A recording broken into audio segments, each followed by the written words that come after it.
Well, it's that time of the week again, everybody. Welcome to Friday Live. Colin Harper, Brian Peluso sitting across from me in our little studio here. And then we got Mike Kutch down south sweating to death in the that heat wave you guys are having. Not inside my house.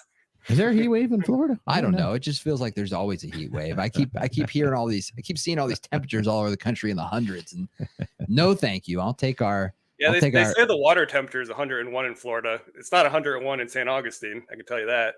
It's warm though. Nice. Oh yeah, no, thank you. That's like I think we're about 80 degrees, which is like perfect. Like taking a bath. That sounds terrible. Oh, no, thank you. Well, a couple of, a little bit of housekeeping. Super excited to see everybody next Thursday at our family night at the Washington Wild Things baseball game. We're almost full, but if you guys were on the fence, just let us know. We'd love to have you come join us. Yeah, we've got some flexibility. The Wild Things, we've been working with them for the last couple of years. And so they said, whoever wants to come, we got room for them. So not a problem. Pretty big stadium. So we should be just fine. So really looking forward to seeing everybody next Thursday. If you can make it, just let us know. Love to see you there. Still a little bit of time to get requests for tickets in. Oh, absolutely. Yeah, absolutely. Actually, right up till probably the day before we can remain flexible. Like I said, the Wild Things have worked with us on that. So perfect. Because we're repeat customers.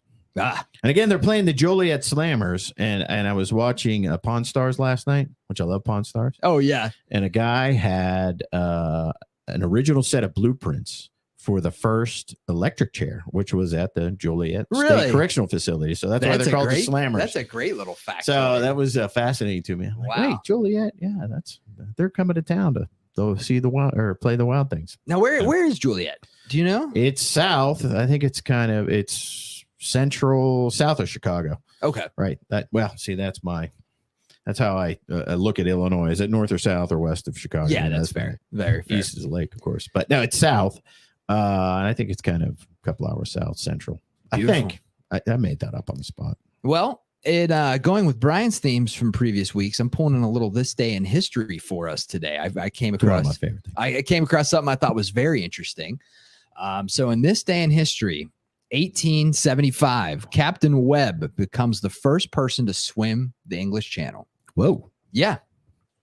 I mean, that's got to be an undertaking. I mean, probably other people had thought about it, but old Captain Webb went for it and went after it. I think that's interesting. I think now we have a pretty long history of those kind of ultra endurance events. Oh yeah. Have you ever gone down that rabbit hole, BP? No.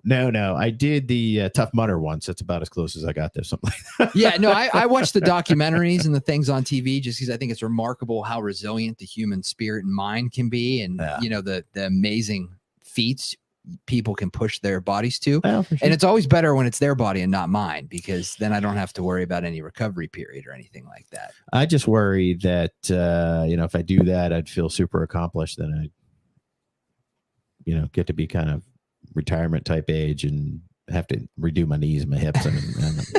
I don't think the accomplishment in the immediate would be worth the long-term effects. Well, have you ever watched, speaking of going down that rabbit hole of those ultra endurance events, have you ever watched the Netflix documentary, the Berkeley Marathons? No. There it is. Oh, it's great. Just for all our viewers out there. I'm a real nerd about this stuff. I love watching those kind of documentaries of those ultra endurance events. So the Berkeley Marathons, it's an invite only ultra marathon. It lasts for days, and it's a very, very interesting race. There's a very eccentric race director who puts all these books throughout the woods, and there's this big long course you have to run. And I think the math comes into like it's over like 4 days or something, and you end up running like 4 marathons during it. And I think there's less than 20 people who have ever finished the race. So it's like the Super Bowl of endurance running. What you say? There's books throughout the. Yeah, he puts books, and so everybody gets a number, and to prove you hit all the checkpoints, you have to take your number page and you tear it out. Well, this is Berkeley, California, right? No, it's in Berkeley. It's not in California. I was thinking Berkeley, California. The books would have made sense, right? Cal Berkeley's right there, and we're gonna find out. Gatorade, they're hiding books. Let's see that. Just trying to tie that together, but I guess that's not. It's in Tennessee, in Frozen Head State Park in Morgan County, Tennessee. Oh, wouldn't have guessed. So, it's a great movie. Totally worth watching. Super interesting. But still not going to do it. No chance. There's two things I always wished I was in my life. One was an endurance athlete, and the other one was a morning person. I'm still trying to figure it out. So maybe one day. I think endurance people are morning people. So I think so. I think they kind of connect pretty well. At least all the endurance athletes I know tend to be morning people. Exactly. But speaking of a resilient spirit, I think a lot of folks have had to have a pretty resilient spirit when we've been looking at the market these days. But before we hop into the market, Brian, did you have any factoids you wanted to share? Yeah, there's a couple things I found. This is according to the Wall Street Journal. This was right at the end of July 30th, 2023.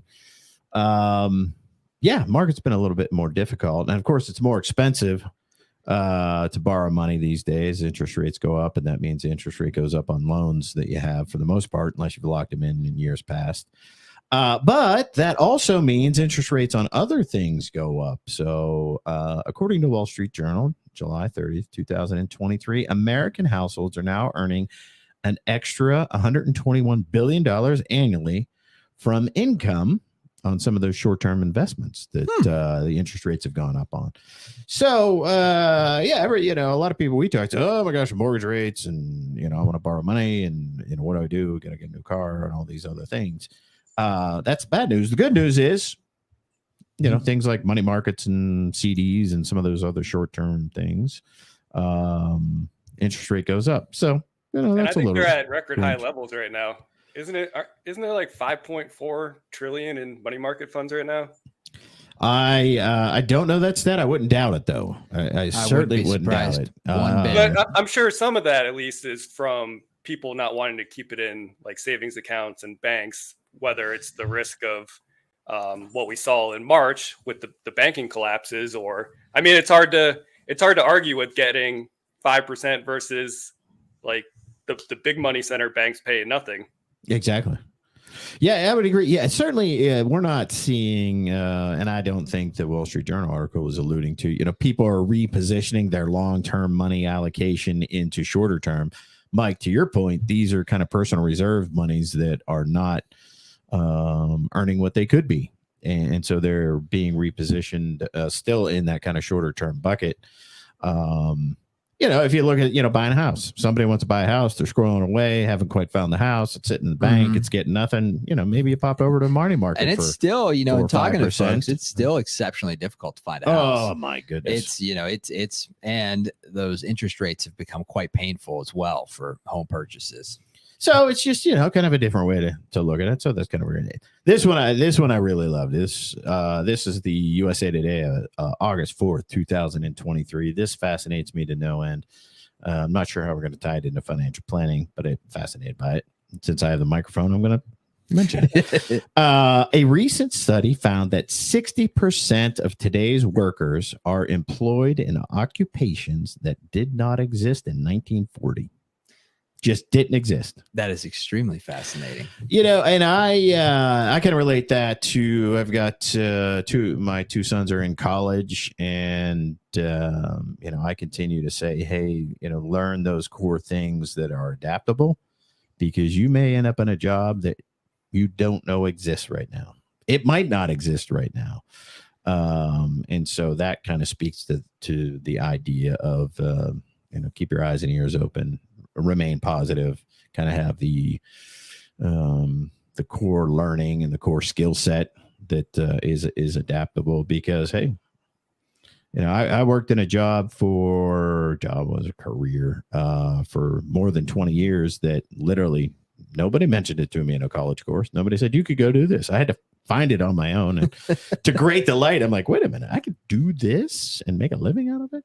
Didn't even know it was there. So, again, for everybody out there, there's a lot of opportunity out in the world, a lot of interesting opportunity that has nothing to do with the market. So anyway, there's a couple of factoids. I find them interesting. Maybe one or two people will as well. Well, speaking of that, I think this is this is a really good thing to share with your kids. And let me see if I can blow this up and actually share it on the screen here when we're talking about. Yep, I can probably blow this up real quick. Just bear with me a second, because this is worth waiting for. But it's a career diagram chart that I came across the other day, and it's really telling, and I think it really gives people, lets you take on some of the skills you have, and what it does is. Okay, here we go. Now we got this blown up a little bit. Let me see if I can do the screen share here. And I'll walk you through it. I'll talk it out, and then I'll put the Venn diagram on the screen here. So, picture a Venn diagram. We've got 1, 2, 3, 4, 5, 6. That's all the circles that come together in certain. Yeah. points. So all the circles that come together. So, the first one we're going to start with is on the top picture, problem solving and math skills. Any guesses? On Career choice for a problem solver is math skills. 20%, 10%. Oh, just a career, a vocation. Oh, a vocation that is a Yeah, problem solver with math skills. Yep. Oh, an accountant. Close, but engineer. So picture an engineer on the top there, right? Now, think of course, of we're in the financial world. Yeah. Now think of somebody with math skills who has OCD.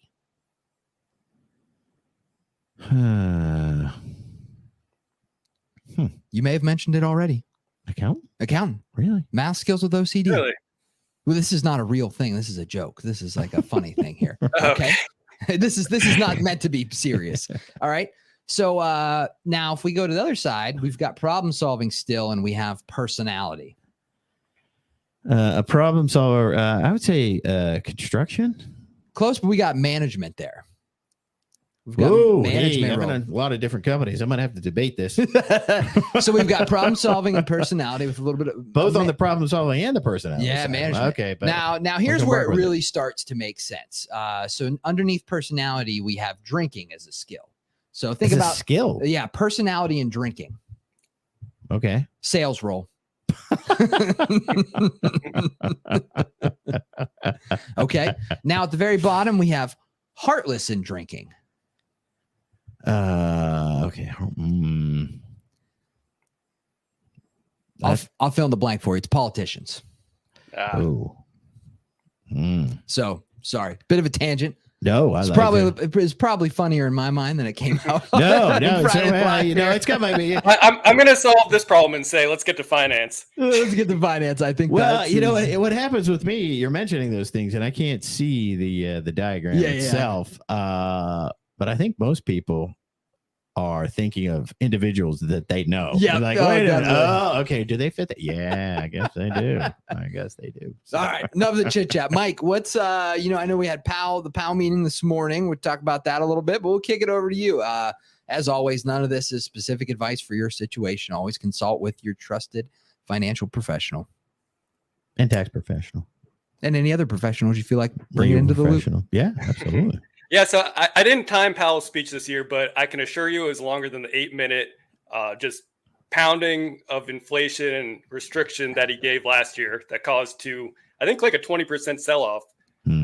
So I remember that day. I didn't really have a lot of takeaways from this meeting. Inflation has come down a lot, but still has more room to go. 2% is still the target. Growth has certainly surprised the upside of late.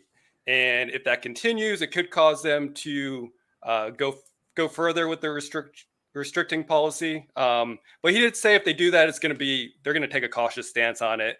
So my interpretation of it was September's on the table. It's not a certainty. We heard from some other Fed members like Harker yesterday who said that he thinks we're pretty much at that level that no further tightening is really required. I think they're going to leave rates high for a while. There's no real reason not to at this point. So there's no big surprises. The market kind of bounced all over the place. Initially, it was down, then it was up to back a little bit above where he started the speech, and then we turned negative a little while ago. Now we're just flirting with that positive negative line right now. Rate wise, as I talked about last week, the 10-year Treasury did get to above the cycle high, which was 4.33. It got all the way to 4.36. before bouncing off that. So that was nice to see that it bounced off. We're kind of going back toward those higher levels. I think it's 427 today. And then the 2-year also got to a cycle high of 5.095. And since then, it's backed off a little. We'll just have to keep an eye on those two rates. I think they're really going to dictate whether equities need to correct further, like we've seen over this past month and a half, or whether we can start to establish a base and move higher from here. And speaking of markets, that's really been the case all week. Like, we tried to stage a midweek rally, and it was looking like a continuation on NVIDIA's earnings report, which was another blockbuster earnings report. Like, this one was probably the second best earnings report ever, followed by their last quarter. It's just like ridiculous guidance. It's something we've never seen before. So initially they were up big pre-market. I think they're up around 7%, taking all of the technology, especially chip stocks, with them. And then that completely reversed at about 9:30, 10 o'clock. And we turned decisively lower on the day. So we're just kind of shaking that off now. The economic data this week has been kind of mixed. Nothing too alarming. We saw some deceleration in the preliminary PMI, which includes both manufacturing and services. Existing home sales were a little weak, not a big miss. New home sales were a slight beat, kind of same theme we've been seeing. So on a big picture look at the economy, it's kind of mixed. We have some weakness in things like manufacturing, existing homes. Retail sales have started to pick up. Existing home sales are starting to pick up. So even though the Atlanta Fed came out last week and revised their GDP up to 5.8, I don't think we're really at a risk of the economy reaccelerating too much where it's going to cause too much pressure on inflation. Right on. Well, so now that we have all that information, I'm going to go on a journey. I hope you guys can strap in and join me, and I hope it makes sense at the end of the whole thing. I'm up for it. All right. Can't guarantee it'll make sense at the end. No, I certainly can't either. But, I was thinking about your little factoid earlier, Brian, that, 60% of workers now are doing jobs that didn't exist in the 1940s, and how that relates to our conversation about the markets. And, we've experienced some very interesting environments around the markets the last couple years. And I would argue that the bulk of investments that are around currently didn't exist in the 1940s either. So in your example, you take somebody from the 1940s, hop in the Peabody Sherman time machine and plop them down right now. The world is going to look like a very, very strange place to them, especially on the, on the employment landscape, the market, the world economy, all the new technology, all that stuff. But what's remained unchanged in all that time? It's really the fundamentals, right? If you work hard, good things will happen. Put your head down, show up to work on time.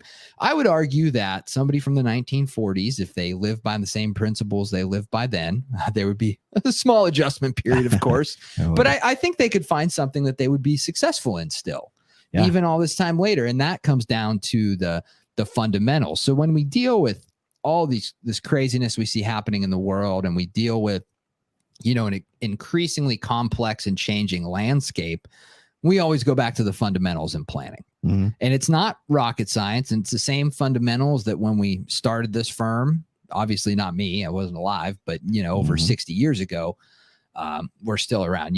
Save as much as you can, as often as you can, as early as you can, and give yourself enough time to reach your goals. Things as simple as that can have a monumental impact on navigating the uncertainty we're seeing right now in the market. So, well, since the 1940s, kind of tying into what you're talking about, the world, I think we can make an argument the world's much more complicated. I would agree. There's more stuff to figure out. But if you uncomplicate it and unpack those things and begin to use some of those complicated things, I mean, think about people just in their phones.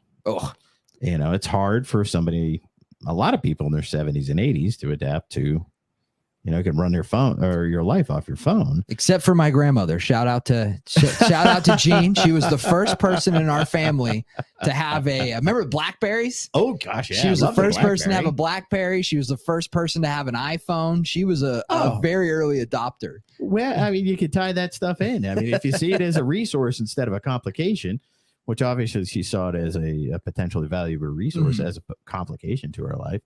But all around the core values of, everybody's got hopes, fears, and dreams that you need to manage. And so, I think, you can look at the world as more complicated, or you could look at it as there's more resources to get you where you're going.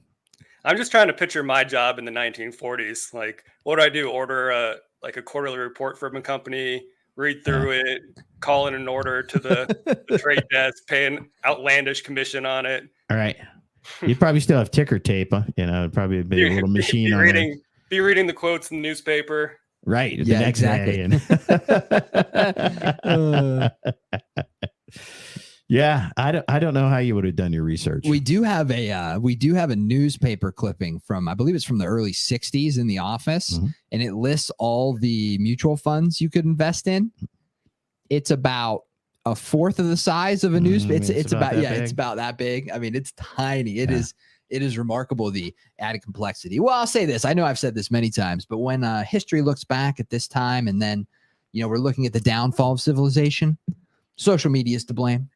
Yeah, I think so. I used to. Yeah, I agree. I think I used to feel like it was the advent of 24-hour news. Yeah. Because if you got 24 hours to fill, everything's got to be newsworthy. Yeah. And it's just like, we're just looking for things to bother ourselves about. I think it's social media now. I think so. Yeah. So HBK's formula for a wonderful retirement: turn off the news. Yeah. Log out of your social media accounts.